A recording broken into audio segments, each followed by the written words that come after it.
morning everybody, good morning, it's JPR and welcome back to another video. There's been a lot of discussion about legendary Pokemon lately since the reveals of Koraidon and Miraidon. Some people aren't too happy about the legendary is a motorcycle type of thing, but that's a topic for another time because today we're going to be talking about the inspirations and real life lore behind a lot of these legendary Pokemon, not all of them, because there's a lot of them now. I can't do them all in one video, but who knows, if this video does well, then maybe we'll come back to the rest of them and do them in the future. So, that's it, bye-bye, have a good one. The very first legendary Pokemon, Articuno, Zapdos, and Moltres, are all inspired by a number of mythical bird-like creatures. Moltres, of course, is reminiscent of the Flaming Phoenix. Articuno is inspired by a number of mythical birds, but the one that sticks out as the most interesting to me is Zapdos, most likely being based on the Native American legend of a Thunderbird, a massive bird whose wings were said to create thunder. This Thunderbird in many tribes was often depicted with a distinct X shape, which is somewhat reflected through Zapdos' pointed wings and tail feathers. Other elements of its design draw inspiration from the African hammerkop, which has a remarkably similar face and beak.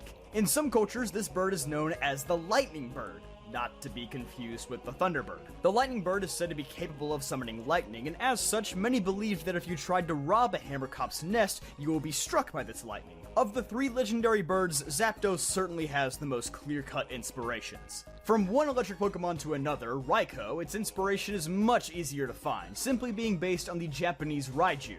No, not Raichu. Rai is just the Japanese word for lightning, which is why it shows up a lot in electric types. Anyhow, the Raiju is said to be a being composed entirely of lightning that takes the form of various wild animals, most commonly a dog or a wolf. However, designer Muneo Saito eventually settled on the saber-toothed tiger for the basis of the design, after bouncing between various other animals. Like Raikou, the Raiju also is generally depicted with a large tuft of fur on its back that stands on end during thunderstorms. In Raikou's case, this tuft of hair resembles more of a cumulonimbus cloud, which often contains thunderstorms. Suicune, the Pokemon commonly known as the North Wind, is literally based on the Japanese Shinto god of the North Wind, Fujin. Fujin is the eldest of the Shinto gods and is often depicted wearing a leopard skin, which may have played into Suicune's leopard-like design, though its design takes much more inspiration from the Chinese Qilin, a horned beast that can similarly walk on water as Suicune does. The wavy movement of the mane on its back is meant to resemble an aurora, also known as the Northern Lights. There's a lot of moving components that came together to make Suicune. It's no wonder why this is such a popular Pokemon. And of course, Ho-Oh, sorry Entei, you're just not as interesting as the others, is based on the mythical Phoenix, an immortal bird that continuously flies the earth. From its ashes, it can not only resurrect itself, but others too, as reflected in the tale of the legendary beasts, who were given new life by Ho-Oh after perishing in the burned tower.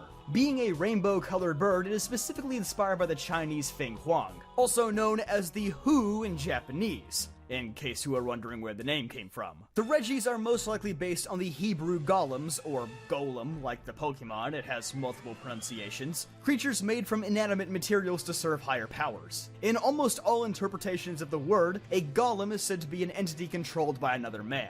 These golems are often depicted with writing on their heads that is directly tied to their life force, hence the dots. After the introductions of Regieleki and Regidrago, it has also been speculated that these titans represent the various ages of man, with Regirock representing the Stone Age, Regice representing the Ice Age, Registeel representing the Iron Age, Regidrago representing the Middle Ages, which commonly involve legends about dragons, and Regieleki representing the Modern Age. As for Regigigas, in addition to likely being a reference to the legendary Golem of Prague, a being so large and powerful that people sealed it away, similar to what is described in the sealed chamber of the Hoenn region, it may also be a reference to the imprisoned titans of the underworld and the Japanese demigod Amitsunu, who, like many of Sinnoh's other legendary Pokemon, comes from Shinto mythology. Amitsunu was the king of Izumo, and with his giant-like strength he used ropes to pull territories from other kingdoms to add to his own, similar to how Regigigas is described to have pulled the continents with ropes. Like the Regis, Hoenn's other legendary Pokemon, Groudon and Kyogre, are also based on Hebrew mythology, specifically the legend of the Behemoth, the monster of the earth, and Leviathan, the monster of the sea. It is said at the end of time, these two monsters would do battle until eventually were both killed. However, aesthetically speaking, neither of these two Pokemon resemble those monsters in any way. Groudon essentially just takes elements from various dinosaurs, while Kyogre resembles a whale or an orca. However, in modern Hebrew, the word Leviathan is often used to refer to whales, so there's at least a small connection there. In case you're wondering, by the way, Kaio is the Japanese word for King of the Sea. Continuing the Hebrew trend, Rayquaza's role is comparable to Ziz, the King of the Skies, but like Groudon and Kyogre, Rayquaza's design is nothing like Ziz. Instead, it takes much more inspiration from the Aztec Quetzalcoatl, a serpent-like dragon that marked the separation between the earth and the sky. Hey, they even got the colors right! Dialga and Palkia again are based on Shinto legends, specifically Izanami and Izanagi. Hey, calm down, Persona 4 fanboys, we know these games share a lot of lore. Izanami and Izanagi are seen as the creator deities in Shinto mythology, and using a spear and pillar, haha hint hint wink wink, raised the islands of Japan from the sea. Being brother and sister, the colors blue and pink are commonly associated with them, hence the color palettes of these legendaries. Their typings have more to do with the diamond and pearl elements of their designs, since steel is hard and long-lasting like a diamond, and water reflects how pearls are formed in the ocean. Or maybe time is rigid and keeps moving forward, whereas space is fluid and expanding and... okay, I don't know, we're getting a little too abstract here, let's reel it back in. Although, Giratina's typing also plays into this. Being a ghost type in the personification of antimatter, Dialga, Palkia, and Giratina potentially represent the three states of matter: solid, liquid, and gas. Of course, Giratina has a ton of other inspirations behind it as well, with almost all of them being related to, well, Satan, including its snake-like appearance, it being the ruler of another dimension, and being banished from Earth for its violence. It also happens to have 6 legs, 6 wings, and 6 spikes. Coincidence? I think not! There's actually a ton of sources that go into Giratina's concept and its design in general, and if I listed them all out, we'd be here all day, so that's pretty much just the gist of it. Let's just respect how inspired this Pokemon is. Of course, Zekrom and Reshiram are most notably based on the concept of the yin and the yang, with designer Ken Sugimori specifically stating that he wanted to reflect this not just in their colors, but also by having Zekrom being the tougher, more masculine one, while Reshiram was more elegant and ladylike. Other elements of their lore, such as representing truth and ideals and transforming themselves into stones, come from the Jewish concepts of Urim and Thummim, represented by black and white stones that symbolize light and perfection. Going back to Taoism for a second though, Kyurem is meant to represent the concept of Wuji, the absence of yin and yang. With Zekrom's electricity and Reshiram's fire representing different states of energy, Kyurem's ice represents the idea of absolute zero, or the complete absence of energy. Coincidentally, Kyurem also represents the lack of subscribers. Please subscribe so that one day we can all see Kyurem's final form. Thank you. As it's widely known, the Aura trio of Xerneas, Yveltal, and Zygarde have their roots in Norse mythology. Literal roots, if you will, being 3 of the creatures that surround and live off the world tree Yggdrasil. Xerneas represents the 4 Norse stags that feed off the branches of the world tree, gathering the tree's dew and creating the rivers of the world, similarly giving life to the world as Xerneas does. Xerneas' actual design mostly resembles the extinct bush-antlered deer. They had large, tree-like antlers similar to Xerneas and the world tree, perhaps further fueling the idea for Xerneas to turn into a tree itself once its lifespan is over. Yveltal, on the other hand, is most likely based on this, which roughly translates to Corpse Swallower, a rather fitting name for a Pokemon that embodies death. Or, destruction! Haha, can't use that other word, this is still Pokemon we're talking about. But, yeah, this thing is meant to be the eagle that sits at the top of the world tree. Though many assume the eagle to be evil, like Yveltal, truthfully little is known about its true nature due to lack of information. Zygarde is most likely based on Nidhogger, the giant serpent that encircles the roots of the world tree and gnaws away at them. Although this may make the serpent and Zygarde by extension sound rather villainous, the serpent is actually chewing away at guilty souls who committed terrible acts, perhaps purifying the world of their misconduct, similar to how Zygarde seeks to restore order to the ecosystem.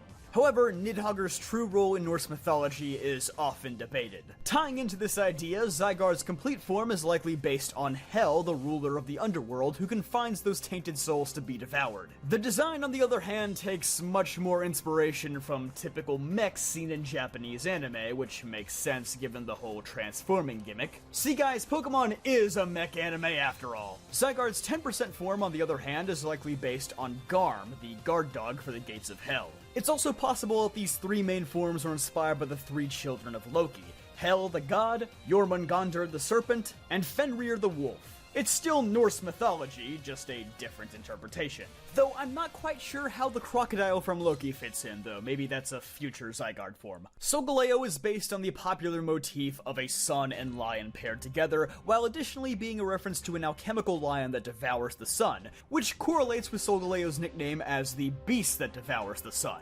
With alchemy being a science that deals with the transmutation of base metals, I hope you've seen Fullmetal Alchemist so I don't have to explain all of this, this illustrates why Solgaleo is a steel type rather than a fire type. And of course, its name likely comes from the Italian astronomer Galileo, who presented the idea that the Earth revolves around the sun, and not the other way around. Lunala, on the other hand, is likely based on the Hawaiian hoary bat, which makes sense given the region, as well as bats being nocturnal creatures, with elements of, oh boy, it's another long name I don't want to butcher, an Aztec goddess that resembles a skeleton with bat wings similar to Lunala. Necrozma, on the other hand, may be based on the idea of a dead star, or more specifically a black dwarf, a celestial object that remains after a star becomes too cold to keep producing light. And on the complete opposite end of the spectrum, Ultra Necrozma is most likely based on the idea of a star going supernova.